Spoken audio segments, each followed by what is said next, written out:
So ngayon, babasahin ko lamang po sa Tagalog maya-maya. Pero nais kong sagutin natin ang dalawang katanungan sa ating pag-aaral ng salita ng Diyos ngayon. Ano yon? One, dapat daw tayong ma-equip upang masagot natin ang katanungan, bakit nga ba sinasabi natin na ang Biblia ay salita ng Diyos? That's the first one. We have to be equipped bilang mga mananampalataya to be able to understand and sabihin natin masagot. Kasi may magtatanong, ba't mo sinasabi bang ang Biblia ay salita ng Diyos? That's one. The second thing is, ano ba nagagawa nito? Ano bang pakinabang? Kasi yun ang sabi ng title. God's Word brings life to our hearts and to our homes. So maliwanag, ito daw pala ay nagbibigay ng buhay sa ating mga puso at sa ating mga tahanan. So we will expound on that. So kaya dalawang bagay. Una, titingnan natin, ano ba ang ebidensya natin na ito ay salita ng Diyos? Pangalawa, ano ba ang pruweba natin na ito ay nagbibigay ng pakinabang sa ating mga buhay? Number one, ebidensya. Now, bago natin pag-usapan ito, maintindihan natin ang mga katanungan, mga nagsasabi na ang Biblia daw ay hindi salita ng Diyos. Ang isa roon, nagsasabi na the Bible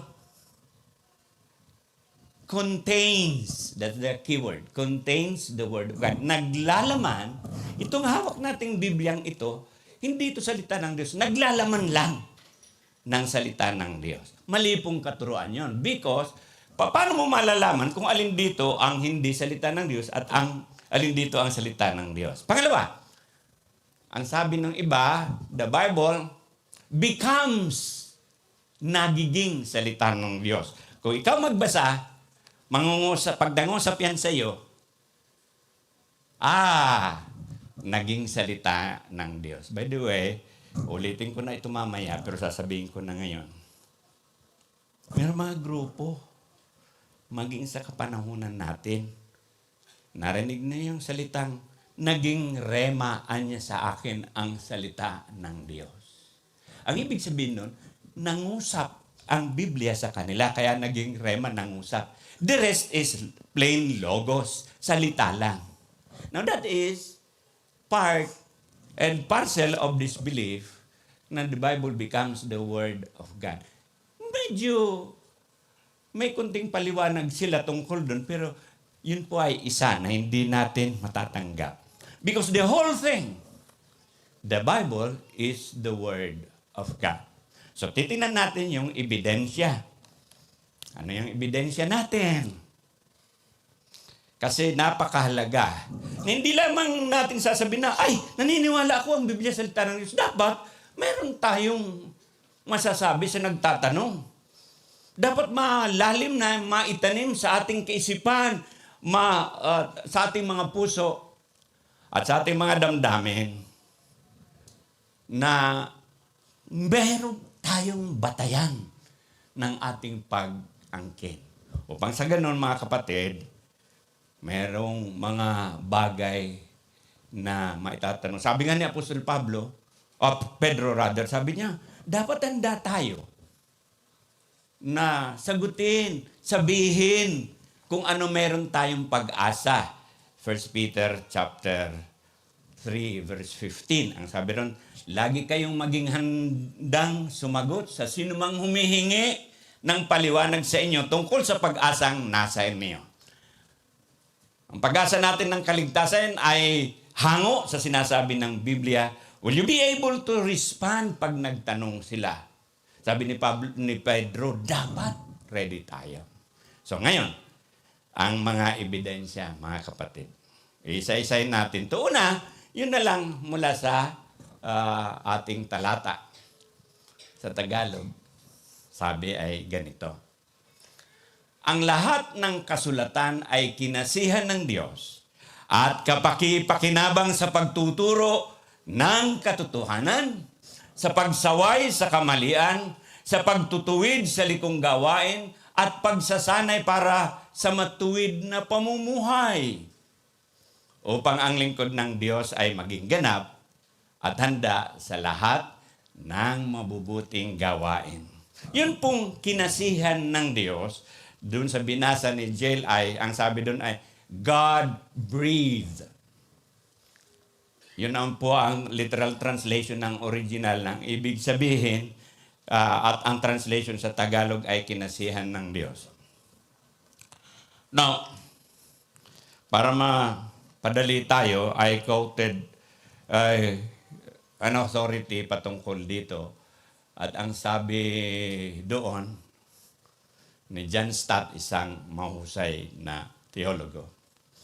Sabi niya, it originated in God's mind. Ibig sabihin, ng kinasihan ng Diyos, nanggaling ito sa kaisipan ng Diyos and was communicated from God's mouth.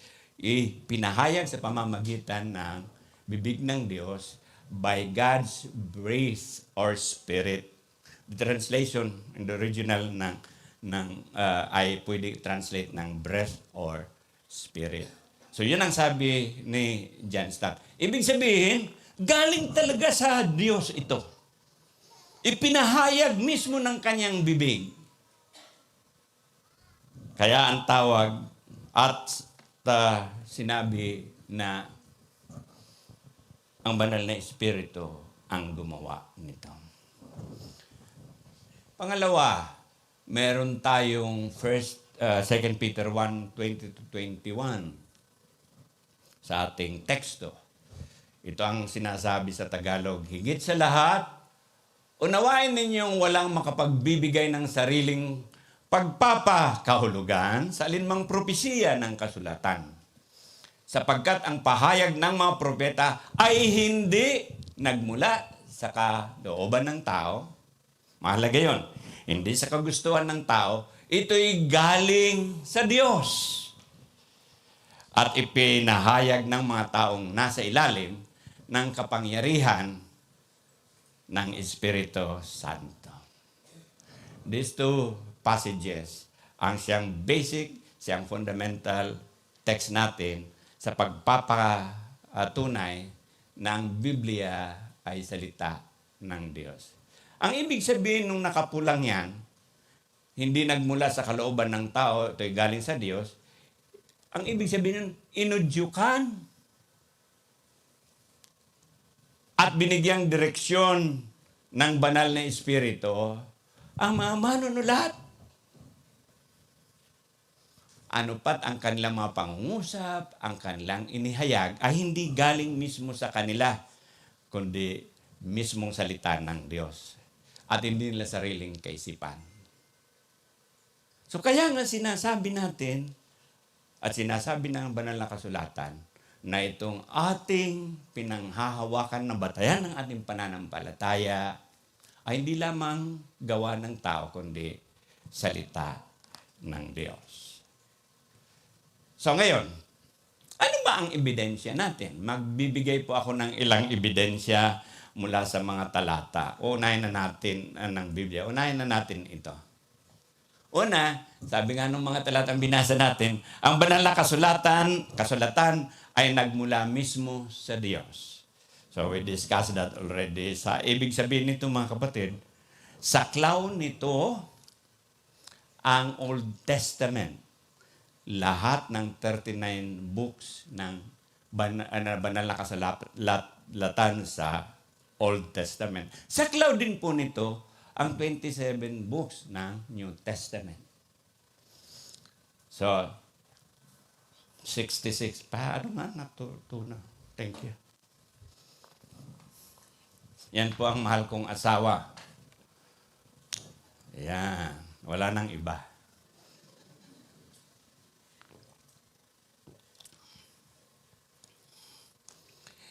Yung pag sinabi po natin na saklaw nito ang 39 books ng Old Testament, hindi po lamang yung sinabi mismo ng Diyos, kundi lahat ng sinabi naroon ng mga propeta, aklat ng Psalms, and the others. Sa New Testament, hindi lamang po yung sinabi ng Panginoong Jesus, kundi pati yung sinabi ng mga apostol. Meron yata kayong sa inyo, sa aking NIV, red letter yung mga salita ng Panginoong Jesus. Minsan, yung iba, naliligaw at sinasabi, ito lang ang salita ng Diyos sa New Testament. Kaya yung mga ibang translation, ayaw na nilang may pula yung salita ng Diyos. Kasi parang lumalabas, mas angat yun sa mga sinasabi ng mga apostol. The inspiration of the words of Jesus, sinabi ni Jesus, pareho lamang po sa sinabi ng mga apostol. Yun ang ating sinasabi rito. So, yan. Ang banal na kasulatan ay nagmula mismo sa Diyos. Dagdagan pa natin, pangalawa. Ang Diyos mismo ang nagsalita. In fact, sa maraming sinasabi ng Biblia, ang Diyos mismo ang nagsalita. Bigyan natin ng halimbawa ang Genesis. Kung saan sabi ng talata, God said. Genesis 1. Ito po yung creation. Ang verse 3, sabi niya, magkaroon ng firmament at nagkaroon ng araw at gabi. First day. Second day, sabi niya, magkaroon ng sky. Nagkaroon nga. Sinasabi niya lang, magkaroon. Pangatlo, magkaroon ng lupa, dagat, vegetation. Nagkaroon nga. Salita lang ng Diyos.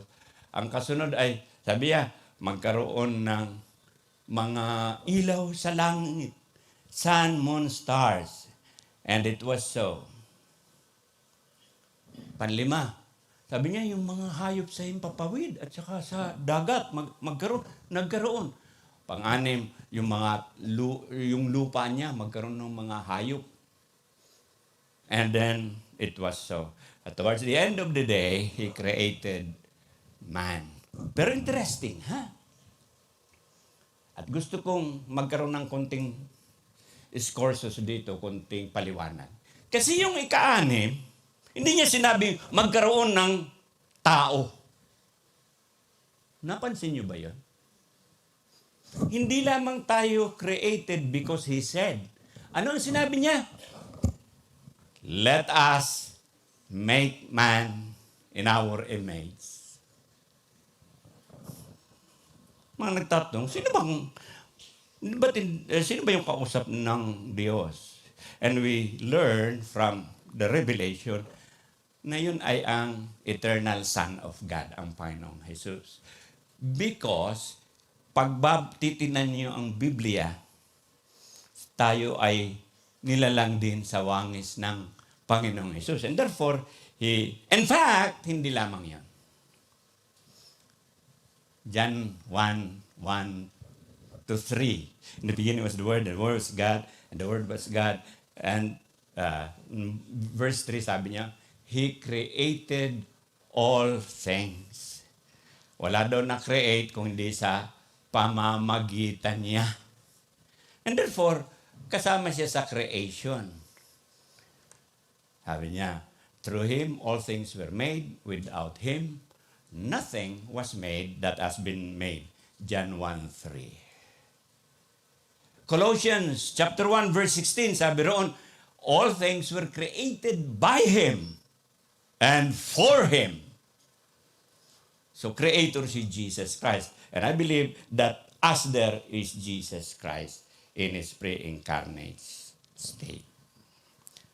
Ngayon, magkaroon tayo ng application nito. 1. Dahil sa nagbigay ng panahon, hindi lamang sinabi ng Panginoong Diyos na tayo ilalang, but He took the time. Sabi roon ay kumuha siya ng alabok, nililo. At Genesis 2:7, and He breathed into doon sa alabok na yun na forma. And man became a living being. So nililo. Nagbigay siya ng panahon para sa atin. Siguro po ganito ang nais kong sabihin. Kung ang Diyos gave so much time to create us, kalabisan po ba na i-commit naman natin ang ating mga sarili at sabihin, Lord, magbibigay po ako ng aking panahon para paglingkuran ka. Another thing, sabi ron, God created us in His own image. Ang isang imahe ng Diyos ay siya ay banal. Di po ba? Hindi po ba maganda na sabihin din natin, Panginoon, ako ay mananampalataya. If you are already, if you are not yet, then hindi ito applicable and I will talk to you a little after. Panginoon, mamumuhay din po ako sa kabanalan. In fact, Peter says, be holy! For the Lord your God is holy, for He is holy. Commanded nga po ito eh. But from Genesis 1 pa lamang, dapat ang ating response na, o nga Lord, no? Nilalang mo ko ayon sa iyong imahe. And isa lang po yun, holiness. Love is another. Kailangan po siguro rin sabihin natin, Panginoon,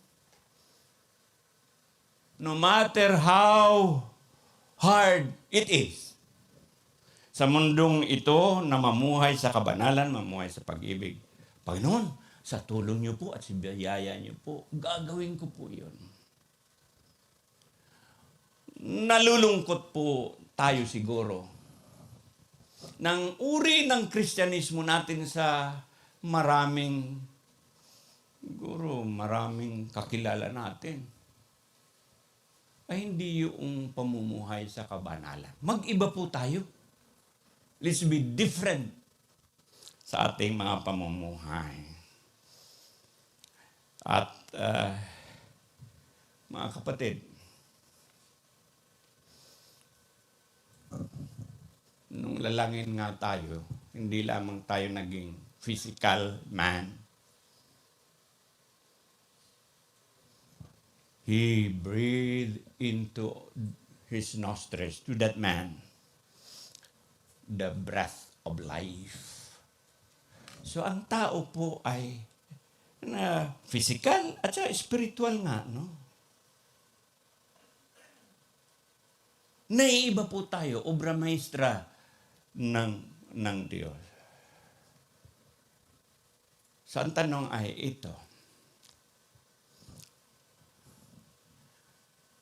physical lang ba ang binibigyan nyo ng atensyon patungkol sa kaugnayan sa Panginoon? Or yung also spiritual being natin? Ang ibig kong sabihin ay, do we just exist because we live physically? Siguro aabot tayo katulad ni si Enrile ba pinakamatanda? 102. Is that what we're working for? Na sana humabang ating buhay. How about spiritual life? Dito papasok yung tungkol sa ating kaugnayan sa Panginoong Jesus. Are you spiritually connected na sa Diyos o separate pa rin? Mananampalataya na po ba tayo? Nice kung sabihin ito sapagkat hindi porke nagsisimba ay mananampalataya. Naniniwala kayo doon? Alright. More on that maya-maya. Nice ko lang isipin natin, how about our spiritual being? Atin ba itong pinangangalagaan din? Ano pat, we have a connection with God who gave us spiritual life, not only physical. So una, na ebidensya, kinasiya ng Diyos. Pangalawa, mismo ang Diyos ang nagsalita. Pangatlo, direct quotation ko po ito sa Exodus chapter 20, verse 1. Sabi doon, ang lahat ng ito ay sinabi ng Diyos. And what follows ay yung 10 Commandments. Huwag kayong magkakaroon ng ibang Diyos maliban sa akin. Huwag kayong gagawa, sasamba sa mga Diyos-Diyosan. Pangatlo, sabi niya, huwag basta-basta. huwag niyong gagamitin yung salita ko in vain. Pang-apat, sabi niya, keep the Sabbath holy. Panlima, sabi niya, honor your father and mother. O isa-isa muna natin bago pumunta tayo sa lima. Yun na lang. Diyos-Diyosan. Mga kabataan, baka naman yung ating TikTok ay hindi ako nagtitiktok ha. Hindi ako marunong. Tsaka nahiya ako. Siya, ganun. Baka naman po, yun, mas pinahalagan pa natin. O doon naman sa ginagamit ang salita ng pangalan ng Diyos in vain. Meron pa rin akong naririnig na ganito sa mga Kristiyano. And I think it's not right. OMG. Ano yung OMG? Oh my God. Parang, is that not bordering on using the name of the Lord in vain? Hindi po ba? Sabat. Ano yung Sabat? Binibigyan ba natin ng, handa ba tayo na Sabado pa lang? Ay, bukas! Kasi linggo tayo. Bukas ay Sunday! Magsisimba ko, handa ko na yung aking isusuot o paggising nyo. Ay, Sunday pala ngayon! Nagulat pa. In other words, our minds should be prepared na we will meet the Lord kasi gusto nating honor siya. Honor your father and mother. Mga kabataan. Paglaki nyo, huwag nyo na lang tatawagin yung tatay at nanay nyo. Ang matandang ito kasi. Kailangan natin ng respect. Namin, matanda na tayo, no? O hindi na, amin.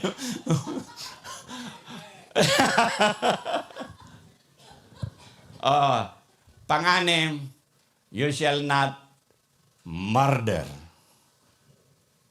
Alam niyo, sabi ng Biblia. Pastor, hindi naman po ako pumapatay. Ang sabi ng Biblia, pag namumuhi ka, napuput ka sa kapatid. 1 John 3:15, you are committing murder. Habang nakaupo tayo, isipin natin, meron ba akong kaalitan na hindi ko mapatawad-tawad? Mga kapatid, that's murder.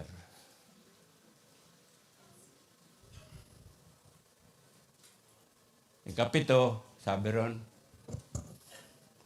thou shall not commit adultery. Pero sabi ng Panginoon sa Matthew chapter 5, pag tumingin ka sa isang babae, pwede nating dagdagan sa lalaki na may pagnanasa, you are committing adultery.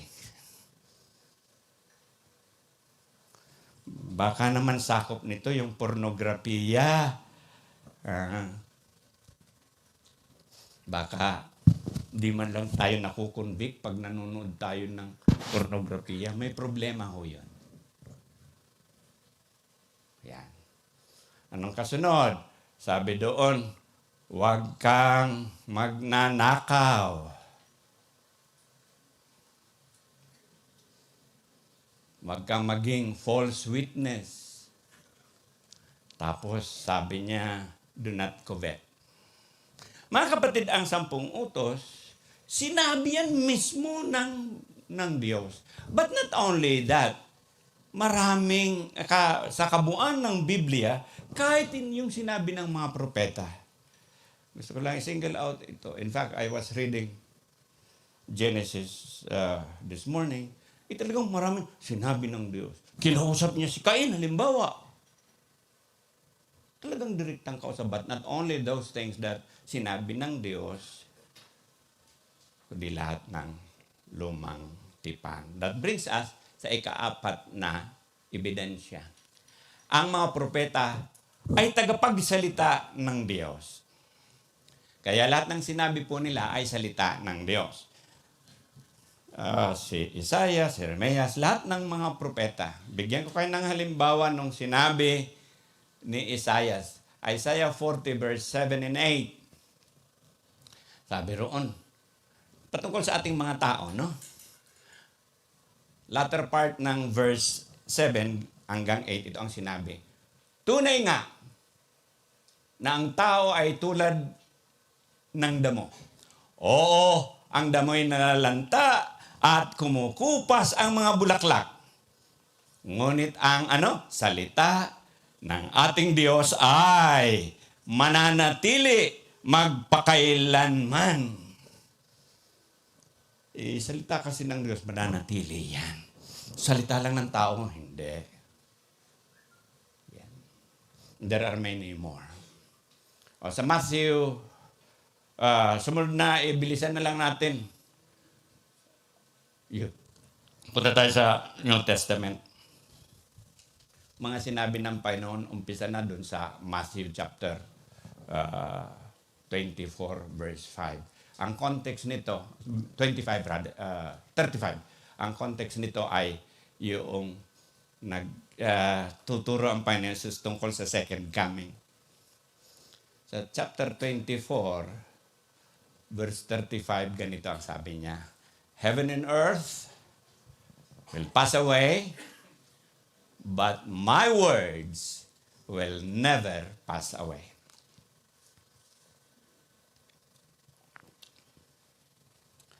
Before that, sa chapter 5, ganito ang sabi ng Panginoon.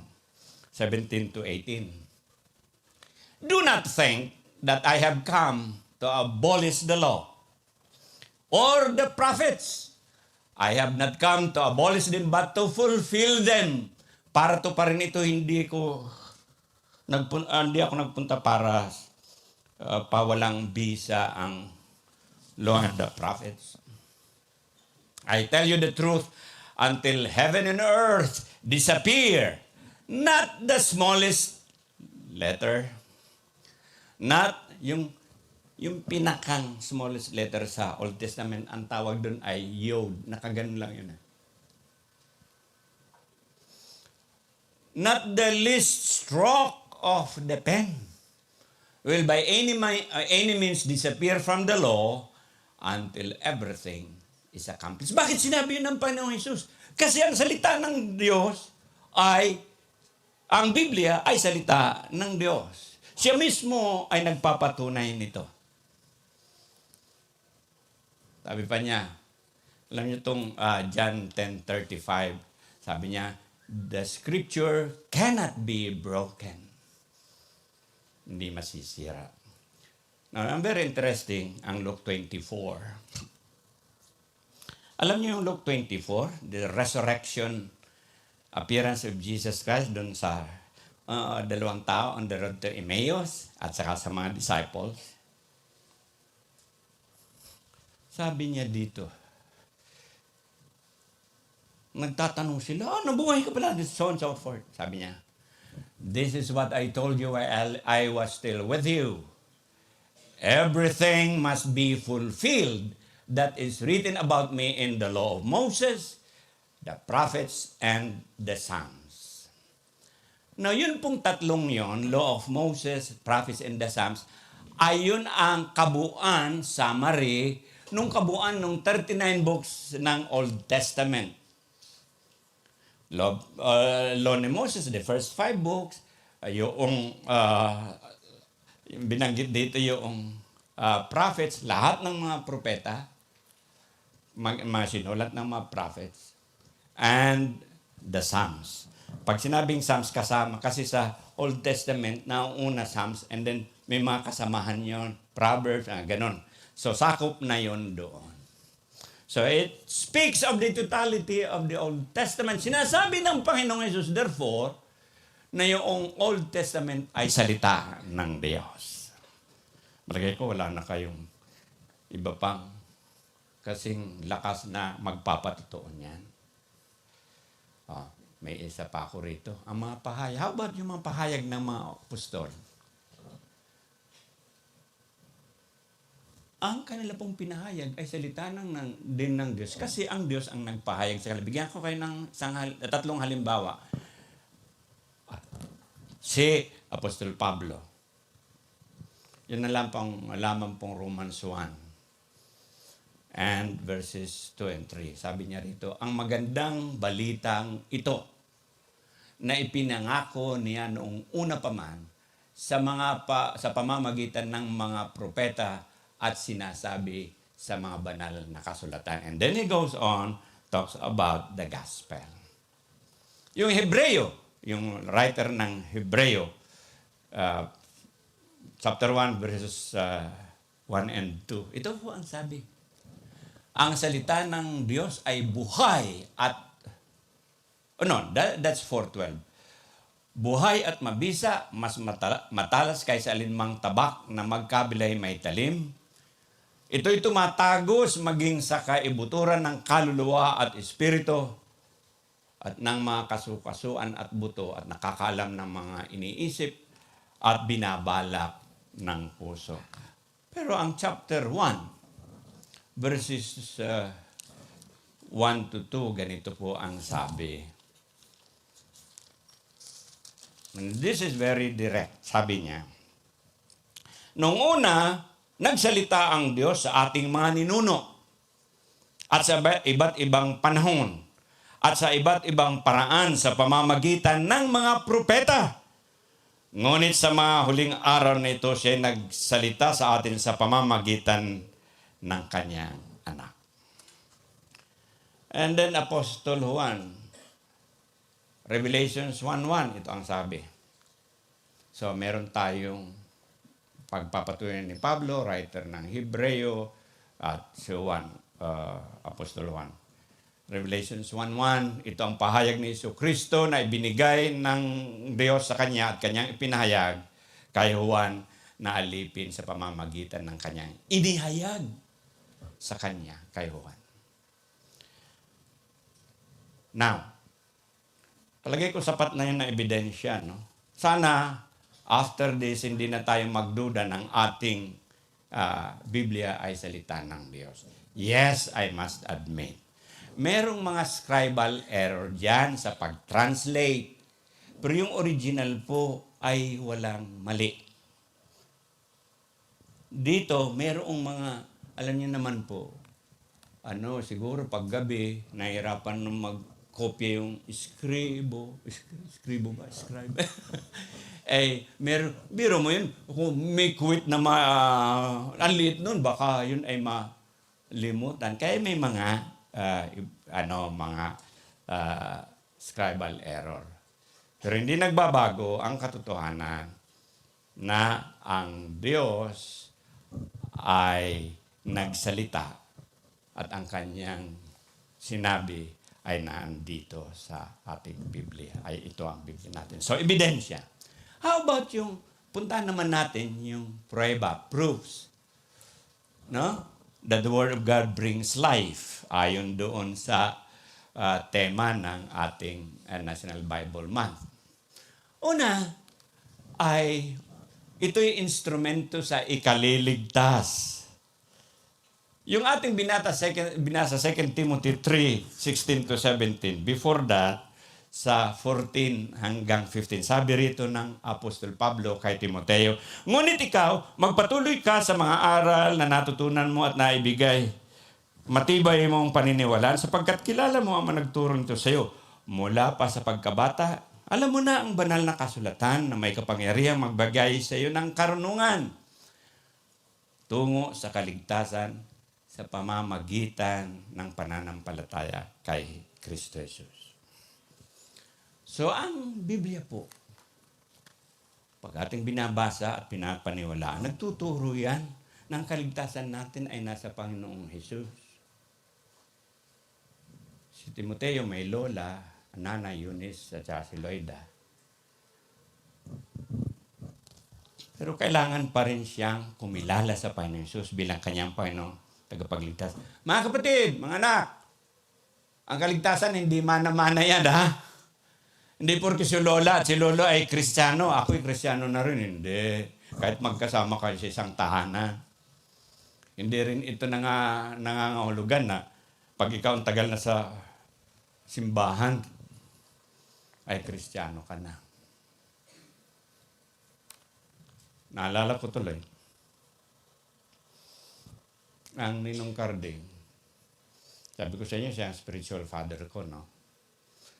Ako po lumaki ng aking tatay, although my father died when I was 3 years old. Pero ang balita sa aming barangay, sabi niya, yung tatay mo, siya ang tunay na Kristiyanong na ebanghelikong nakita namin. So, mayroon kong isang tatay na may pananampalataya, pero hindi ko alam ang kaligtasan. It was only nung sa Ninong Carding mag-Bible study sa Montalban. Ang mahalaga ito sa ating lahat, wala pang iinon, pastor. Alam mo ang tanong niya, ikaw ba? Tiyak mo na napupunta ka sa langit kung ikaw mamatay. Mahalaga po bang katanungan nyo? Sabi ko nga, 100 years old, mabubuhay tayo. Pagandaan natin yung eternity, kung saan tayo mag-spend nito. So tinanong niya ako, sabi ko, wala yata nakakaalam yan. Yun ang turo sa akin dun sa akong pinanggalingang simbahan.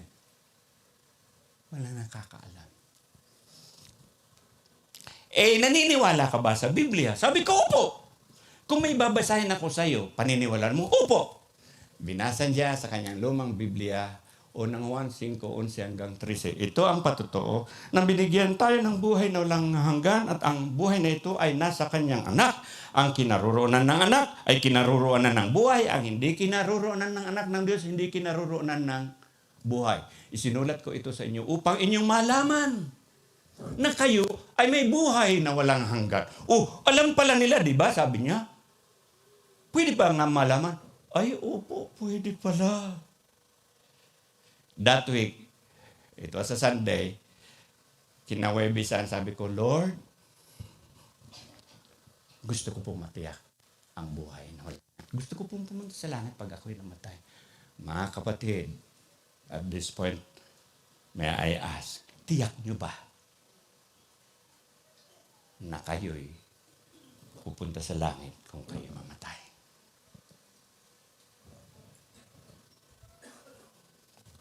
Kailangan natin pong tiyakin yan.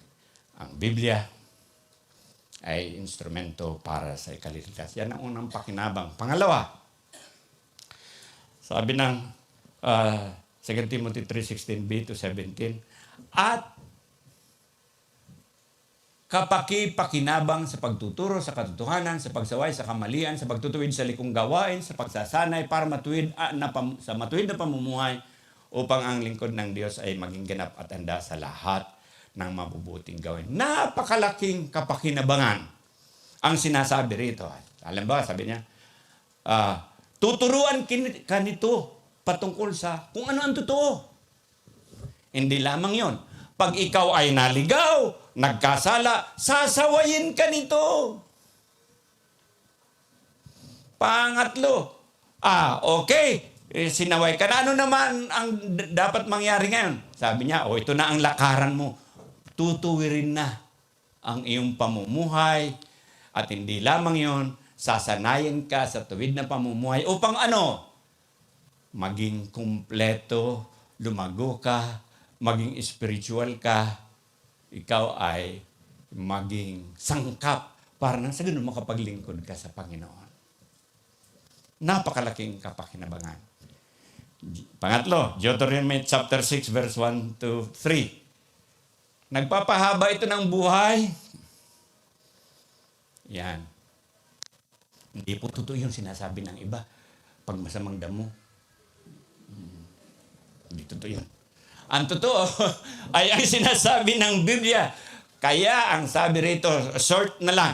Kaya nga kung ito'y susundin ninyo, hahaba ang inyong buhay. Kaya nga pakinggan ninyo ito at sunding mabuti. Deuteronomy chapter 6, 1 to 3, may lamang ang aking tinuran. Ang Diyos ang nangako nito at siya ay hindi nagsisinungaling. Now, Joshua 1:8, pang-apat.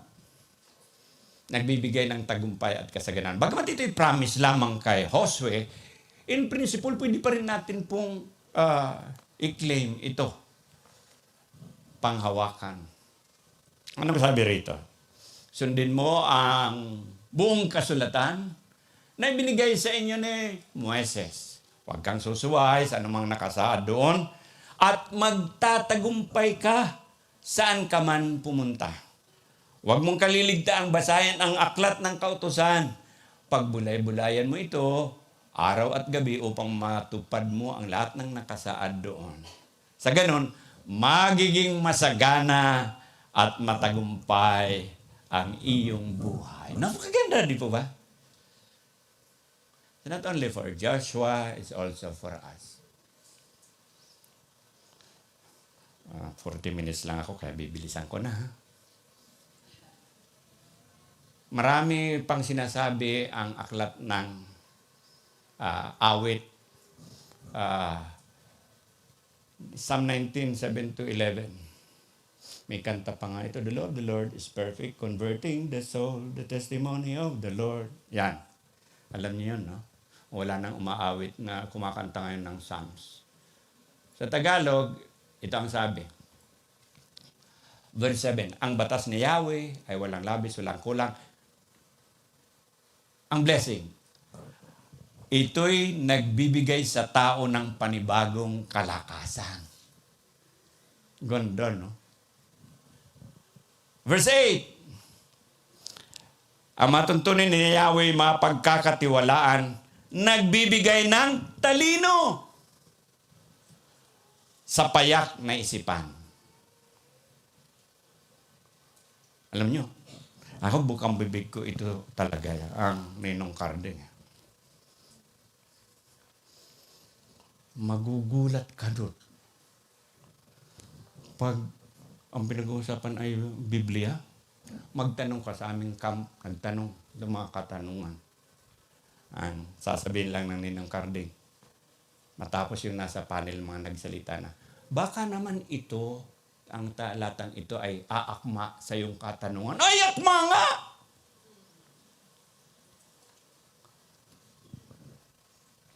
Sabi ko, ang galing ng Ninong Carding. Talino. Bakit? Sige, basa niya ng Biblia. Doon sa kanyang bahay,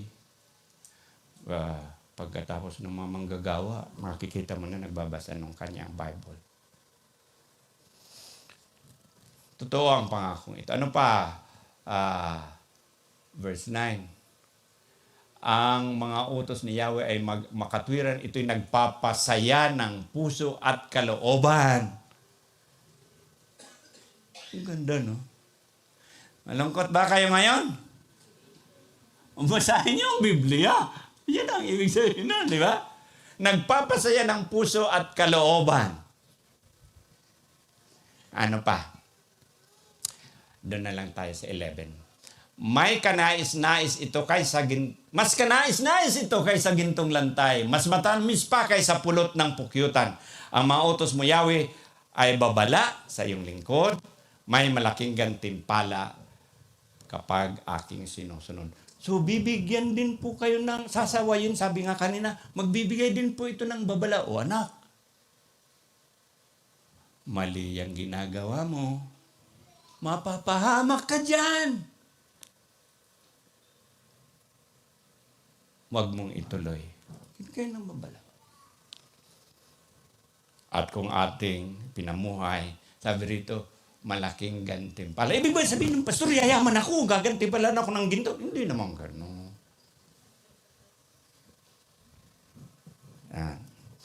Kahit tayo kakonti ang pera, pag nasa Panginoon tayo, talo pa natin yung maraming pera. Tama? Last na lang po, nangangako ng pagpapala. Revelation 1:3. Sabi doon, pinagpala ang bumabasa ng aklat na ito, ang mga nakikinig sa mga propesiya nito at tumutupad sa mga nasusulat dito. Sapagkat malapit na itong maganap. Yan ang Revelations, chapter 1, verse 3. We can talk so much about that, pero let me go to the conclusion now. So mga kapatid, may ebidensya tayo sa pagsasabi natin na ang Biblia ay salita ng Diyos. Maraming ebidensya. Meron tayong mga pruweba, mga patunay. na ito nga ay nakakapagbigay buhay sa ating mga puso, kaligtasan, pagpapala, and so on and so forth. Punta na ako dun sa sinabi kong mga nagsalin. Dahil sa katotohanan ito, mga kapatid, may mga sumulat, nagsalin mula sa Latin, mula sa Grego, Hebreo, ng salita ng Diyos sa kanilang wika. Na bawal.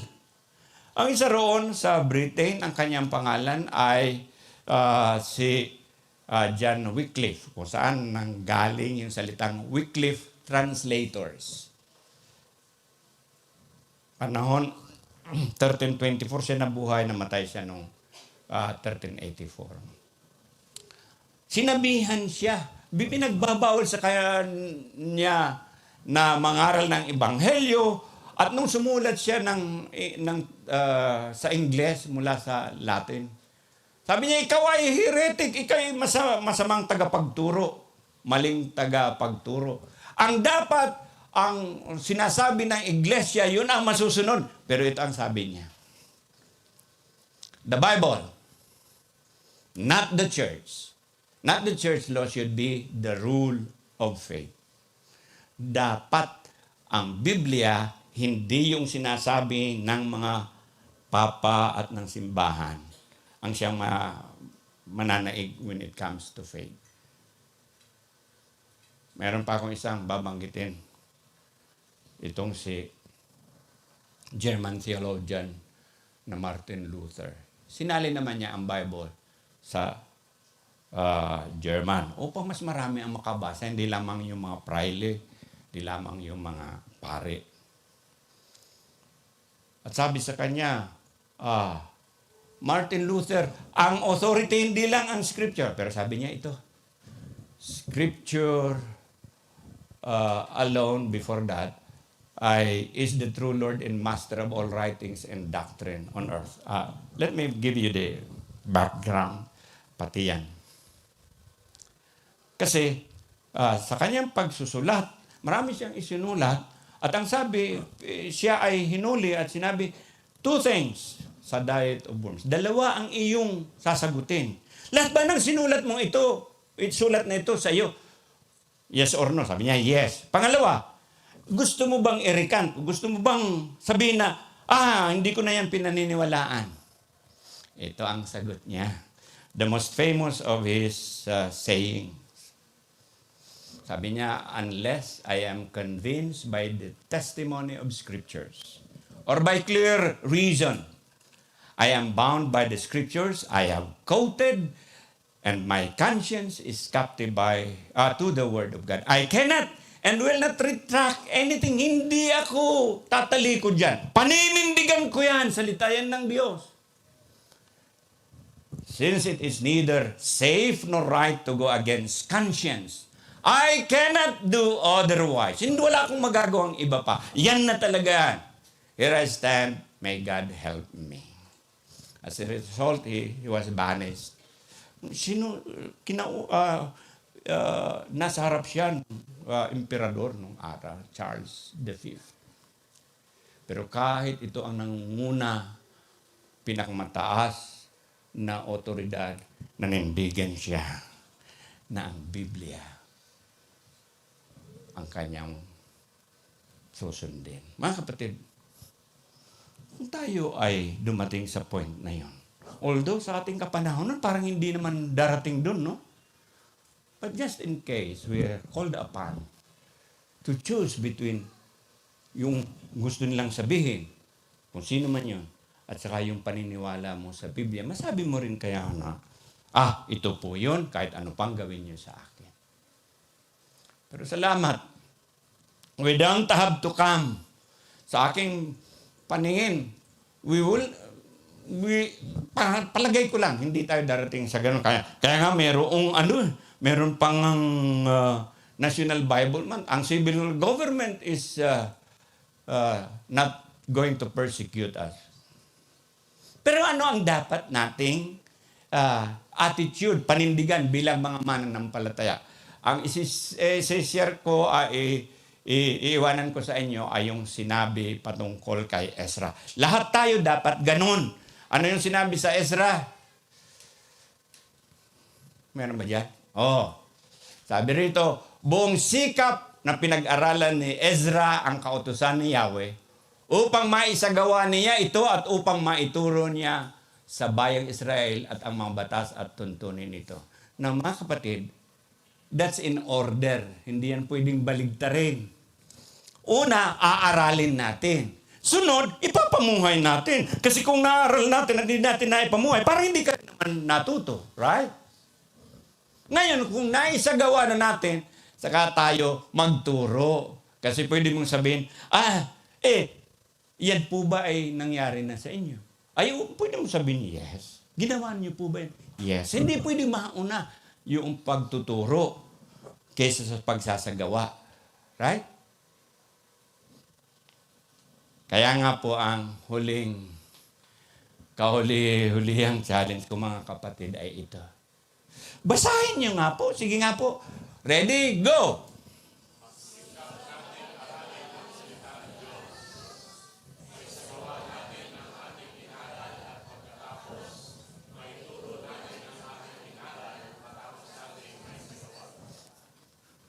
Amen kayo dyan? Sana naririnig ng Lord yan, ha? Baka pagtalikod dito, nalimutan na natin. Ganun po, sa ating kapanahonan, may katulad tayo ni Ezra. Aralin, pagkat ito'y salita ng Diyos. Isagawa, sa tulong ng banal na Espiritu at ng biyaya ng Diyos. And then, saka natin ituturo ito. Mga kapatid. When we do, pag nagkaganon mga kapatid, then it would happen na tulad ng tema, God's Word will bring life to your heart and to your home and through you to the hearts and to the homes of other people. Amen po. Gagawin natin yun. Let's pray. Our Father, ang iyong salita po ay nahayag. Kayo lamang ang nakakaalam. At sana, ito ang aking panalangin, na yung bawat isang puso ngayon ay maitutulad dun sa matabang lupa na nahasikan ng inyong salita. Na ito'y magbubunga, 30, 60, 100. Thank you sa pangalan ng Panginoong Hesus na aming Panginoong Tagapagligtas. Amen.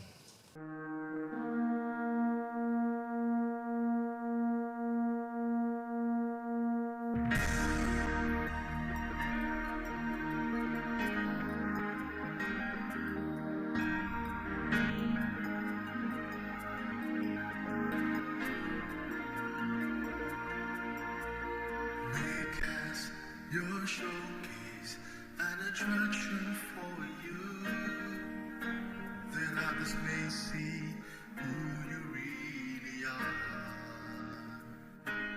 and what you can do, and once they know you, they will love and serve you. God, oh God.